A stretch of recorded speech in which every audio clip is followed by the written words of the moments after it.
All right, today we're jumping into something fascinating, the anatomy of an error in aviation. We're going to look at the incredible systems that don't just fix mistakes, but actually learn from them, which is exactly why air travel is one of the safest ways to get around. Let's get into it. So let's kick things off with a big question.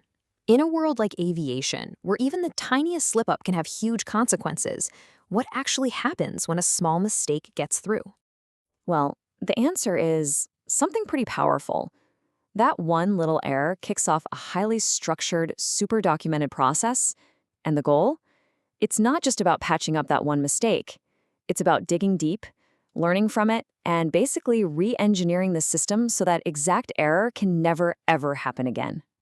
And that whole journey starts the very moment an error is first spotted. You can think of it as the first domino to fall in the entire safety chain. Okay, first things first, let's get our terms straight. In the aviation world, the official name for an error is a nonconformance. Now, according to the International Civil Aviation Organization, this is basically any time something deviates from the standard. It could be a really critical piece of wrong data, or it could be something as simple as a formatting mistake in a manual. And that definition is super broad on purpose, because in this industry, you better believe even the small details matter. So how do we even find these nonconformances? Well, it happens in a few key ways. You've got your formal, scheduled stuff like internal audits and regular inspections. But, and this is so important, you've also got the human element, the feedback from people on the front lines, the pilots, the maintenance crews, and yeah, for those of you heading into cabin services, the flight attendants. That feedback is absolutely essential. They are the eyes and ears of the safety system out in the real world. Okay, so once an error is found, the system doesn't just treat all mistakes the same. Nope. The very next step is to figure out just how big of a deal this problem really is. Now, this is where it gets really interesting, because the ICAO framework breaks risk down into 3 tiers. First, you've got a critical error. This is the bad stuff, something that directly puts the aircraft in danger, like publishing the wrong landing data. For those of you in management or cabin services, a perfect example is a mistake in the aircraft's weight and balance sheet. That's a huge deal. Next is a major error. This is where information is missing or just plain confusing. Think an incorrect radio frequency for a pilot, or for you managers, a crew schedule that's so ambiguous it might lead to pilots flying tired. And finally, you have a minor error. This is like a typo in a manual. It's not great, lowers the standard, but it's not going to cause an immediate safety problem. And here's the bottom line. This whole classification thing isn't just paperwork. That risk tier, critical, major, or minor, it directly tells everyone how fast and how hard they need to respond. So we've found an error, we've sized it up.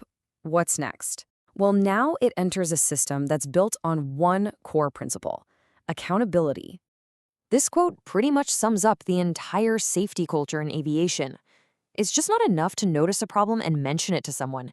If it's not formally written down, logged, and tracked, then from the system's point of view, it might as well have never happened. And this is absolutely non-negotiable. For those top 2 tiers, the critical and major errors, the response isn't optional, and it sure isn't delayed. The system demands immediate action to shut down that hazard before it could possibly impact a single flight. So what does that immediate action look like? The system has a whole toolkit for getting the word out, and fast. You might see a NOTAM, which is a notice to airmen, basically a rapid, system-wide alert. For more complex fixes, you might issue a supplement to the official aeronautical publications or send out an urgent change to a specific manual or chart. The name of the game is speed and clarity. This whole process is managed by something called an error tracking form, or ETF, and the sequence here is absolute. You can't skip a step. Step 1, you confirm the error and officially log it. Step 2, you analyze the risk and push out those immediate corrections, like a NOTAM. Step 3, and this is key, you investigate the root cause, not who did it, but why did it happen. Step 4, you implement a real structural fix to the procedure itself so this can't happen again.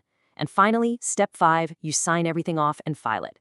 This creates a rock-solid paper trail for auditors, proving that your system is actually working. And that leads us to maybe the most important idea in this whole explainer. The ultimate goal isn't just about patching one little problem.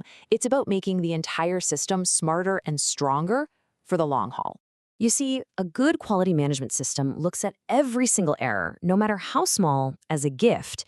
It's a learning opportunity. It's a chance to get better. And that is a huge mental shift from just reacting to problems to proactively building a better system. The engine that drives all this improvement is a beautifully simple but really powerful cycle. Plan, do, check, act. First, you plan a change by identifying a problem and setting a goal. Then you do it. You actually implement the new process. Next, you check your work, analyzing data and doing audits to see if your fix actually worked. And finally, you act to standardize that improvement across the whole organization, making it the new normal. And then the cycle begins all over again. It's relentless. And this right here, this is the cultural mindset that makes everything else we've talked about possible. A healthy safety system isn't on a witch hunt looking for someone to blame. It's on a treasure hunt, looking for a flaw in the process to fix. The entire focus shifts from the person to the system, and that encourages people to report issues without being afraid. And this is where you come in. Every single person working in aviation is a vital piece of this safety puzzle, especially those of you on the front lines, in the cabin, on the ramp, in the hangar. You see things that no one in an office ever will. So how do smart organizations tap into all that frontline knowledge? They use tools like the staff suggestion form. And listen, this isn't some dusty old suggestion box in the break room. This is a formal process. A flight attendant's observation about a confusing announcement or a maintenance tech's idea for a better workflow gets officially logged, reviewed by management. And if it's a good idea, it gets acted on. And get this, the person who made the suggestion gets direct feedback. It's a brilliant way to hardwire practical, real-world experience right into the system's DNA. So as we wrap this up, I want to leave you with a thought. As you start your careers, whether you're in the cabin or in an office, you are going to be a part of this system. So ask yourself this: what small, seemingly minor problem or inefficiency will you be the one to spot, to report, and to help fix for good? Because in aviation, that's how real safety is built, one systematic improvement at a time.